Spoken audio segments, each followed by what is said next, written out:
Hello everyone, this is a guide to the Runespan minigame for runecrafting. So first off, I'm going to just talk about how to get there, so if you already know that, just click on the annotation here and it'll skip over it, so you don't need to see that. But if you need to know how to get there, first of all you can just teleport directly there using the Wicked Hood, otherwise you can walk there. It's in the Wizard's Tower on the second floor, so you can do that too. I highly recommend the Wicked Hood, it's really convenient, infinite teleports and all that. So once you get in there, you choose the high level entrance if you've got above somewhere around 50 runecrafting, I'd say. If you're lower, then you can go into the low level one, but I think most people are going to be going to the high level one, so you go into the high level entrance, and that's actually the medium floor. There are 3 floors in Runespan, so right now I'm showing how to get to the upper floor, and the minimum runecraft level for the upper floor is 66 runecrafting, I believe. And I'd recommend, if you're just at 66, staying in the medium level and doing creatures in there because you can do more of them. But if you have higher runecrafting, go to the higher level and do the creatures there.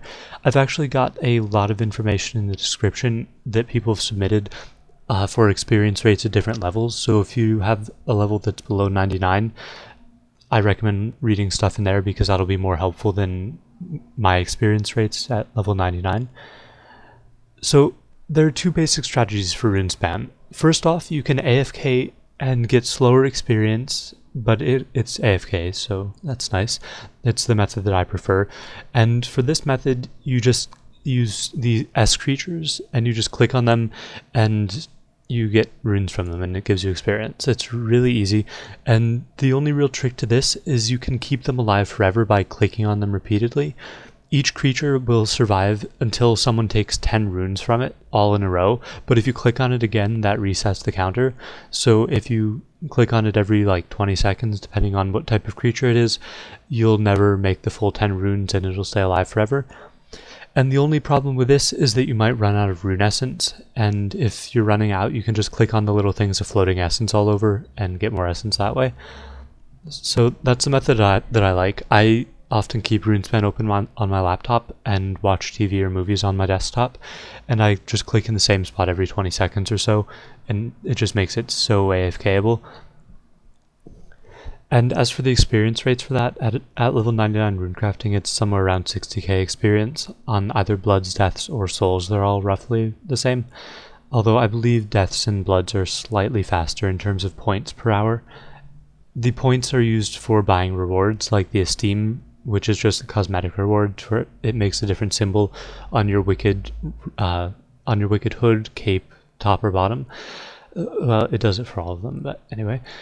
The other rewards are the wicked robes that I just mentioned, and those give more rune essence per day for your wicked hood as long as you're wearing them, so that's sort of nice.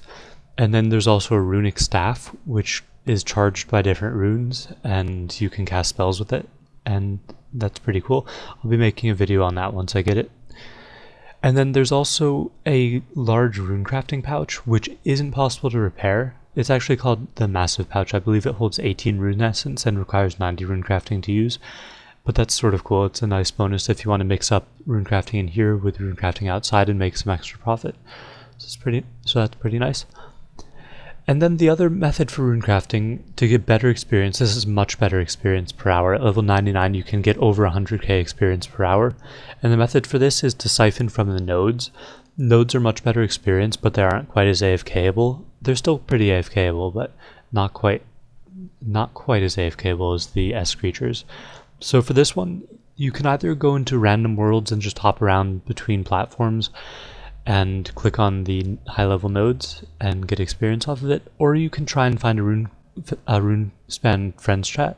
The one that I'm in this video is just called Runespan. It uses world 39 and it's going to be very crowded. It's probably the most popular Runespan chat that I know of anyway. It's a good name for it, I guess. And they will call out where nodes are, and I have a picture in the description that shows the top level of Runespan, and it shows all of the platforms and they're all labeled with a certain number, and people will call out an abbreviation for the nodes, so it'll be things like US, which is undead soul, or LS, which is living soul, other things like that, and they'll say the platform that it's on. And I'd recommend only going between a few different platforms. I think I use platforms 25, 26, 27, and 28. I don't have them in front of me, but it's it's all just in that little area there, and just hop around and find the nodes that you can use.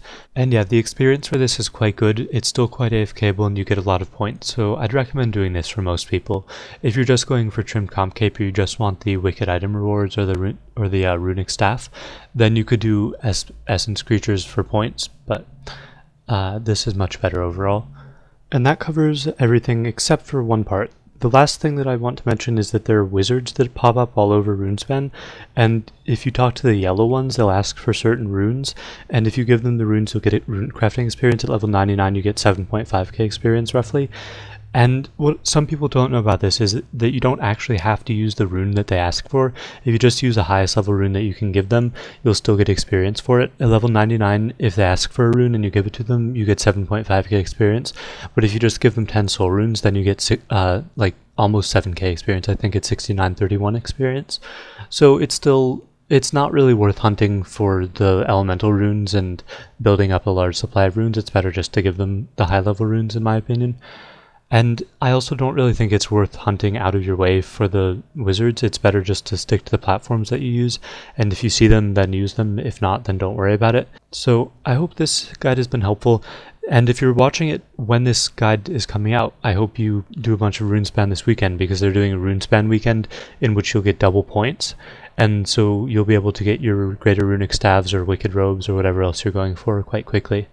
So that's everything. Hope the guide was helpful. Thank you for watching, and I'll be live streaming later today as well.